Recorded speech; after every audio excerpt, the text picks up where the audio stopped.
जय माँ बगलामुखी। आज मैं मेरी माँ बगलामुखी के चरणों में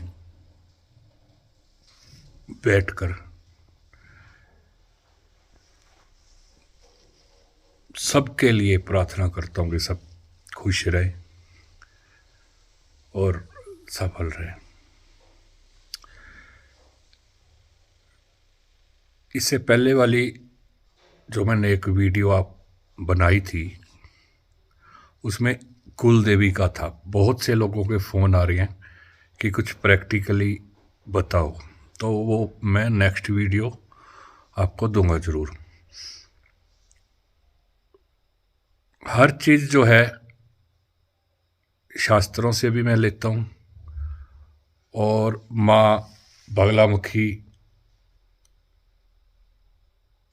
जो मुझे प्रेरित करती है कि ऐसे ये काम होते हैं, जो मेरे अंदर मेरे दिमाग में एक संदेश आता है माँ की तरफ से, तो फिर मैं वही बोलता हूँ। उसमें कुछ लोगों को शायद बुरा लगता हो। अभी मेरे दिमाग में इस टाइम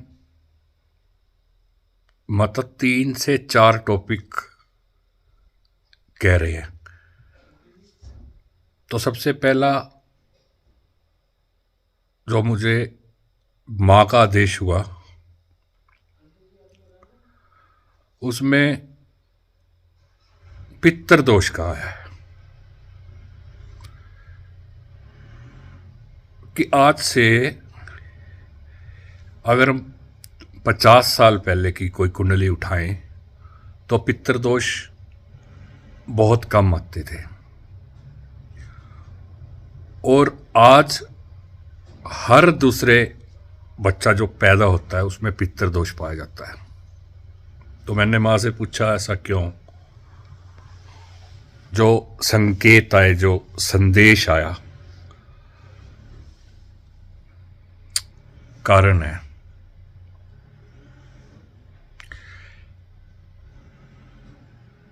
सबसे पहले तो वही कुल देवी कि लोगों को पता ही नहीं है कि कुल देवी हमारी है क्या। और दूसरा पितरों के प्रति जो भाव है।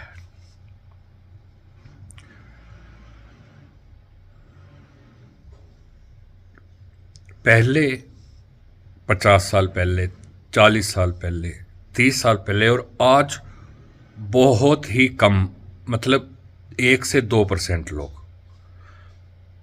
पूरे परिवार में रहा करते थे। एक ही चूल्हा हुआ करता था। अगर परिवार के 20 लोग हैं, चाचा, ताया, 4-5 भाई, सबके बच्चे, सभी ही एक ही घर में रहते थे। घर भी बहुत बड़े बड़े हुआ करते थे और बुजुर्ग तो वो अपने अपने धर्म के अनुसार, संस्कारों के हिसाब से वो आगे गाइड किया करते थे कि फला दिन हमने हमारे जो बुजुर्गों के, सदियों से बुजुर्गों के जो रिवाज हैं, हमने ये करना है, इस चीज़ को पूजना है, हमारी ये कुल देवी है, ये हमारा जो है कुल देवता है।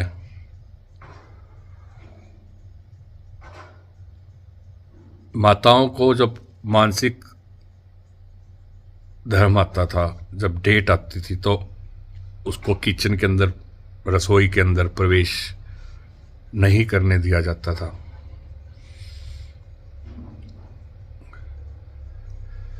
दूसरी की ड्यूटी लग जाती थी क्योंकि संयुक्त इकट्ठा परिवार था। परंतु आज क्या हो रहा है, सबका अपना अपना अलग अलग घर, जो सदियों से पुराने रीति रिवाज चल रहे थे उससे हट गए। पहली बात कौन सी? कुल देवी देवता की। दूसरी बात ये पवित्र वाली। तीसरी बात 13 दिन कम से कम कोई किसी की मृत्यु हो जाती थी परिवार में तो 13 दिन कम से कम बैठा जाता था। परंतु आजकल क्या हो रहा है, तीसरे दिन ही चौथे पे ही निपटा दिया जाता है। उधर से फूल चूक के आते हैं, उधर से खत्म। 13 दिन तक परिवार जमीन पे लेटता था, सोता था और फिर जाके उसका 13वें दिन उसका जो है अंतिम रस्म उसकी की जाती थी। परंतु आजकल ऐसा नहीं हो रहा। और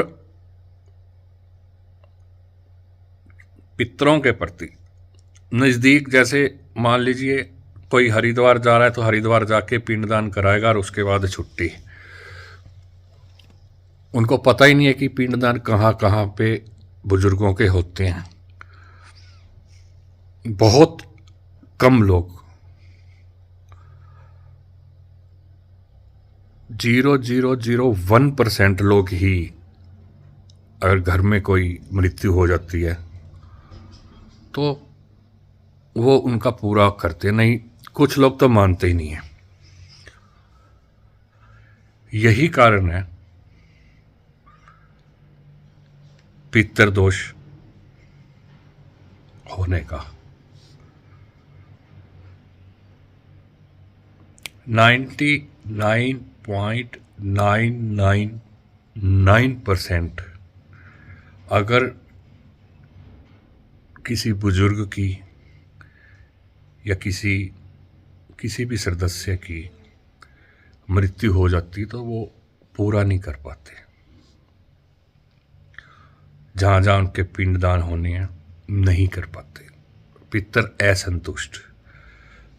असंतुष्ट तो उस खानदान में आने वाला बच्चा, उस परिवार में आने वाला बच्चा की कुंडली में पितृदोष होगा ही होगा।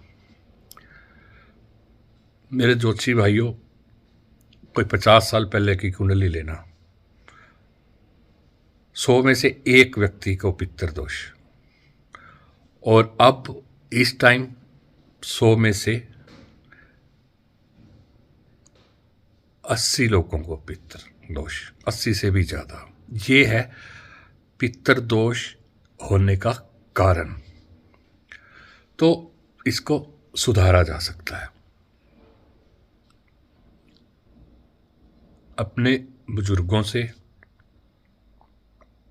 रीति रिवाज कॉपी लगा लो। हमारा जो रीति रिवाज क्या है, बुजुर्गों से लिखो, अभी भी टाइम है।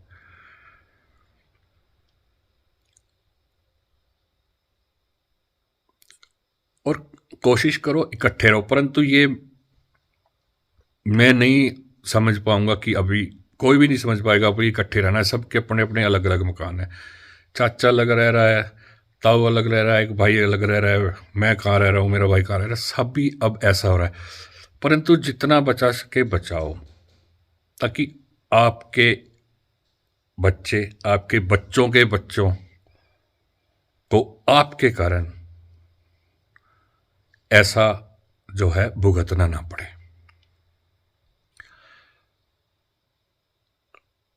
तो ये कारण है कि आज पितृदोष इस कारण ज्यादा हो रहा है।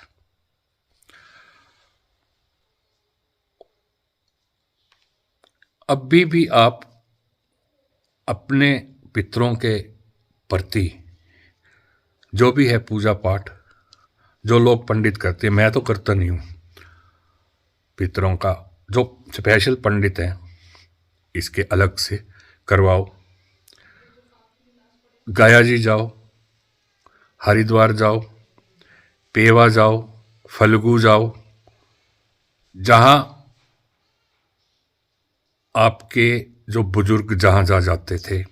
अगर कोई बुजुर्ग आपको ये पूछो उनसे, भाई हम कहाँ जाते थे पिताजी, या कहाँ जाते थे दादाजी, वो आपको बताएंगे।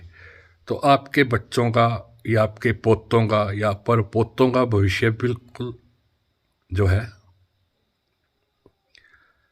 सही रहेगा। अब भी माँ के चरणों में बैठ के एक वीडियो का और संदेश आ रहा है, वो बनाता हूँ। जय माता दी।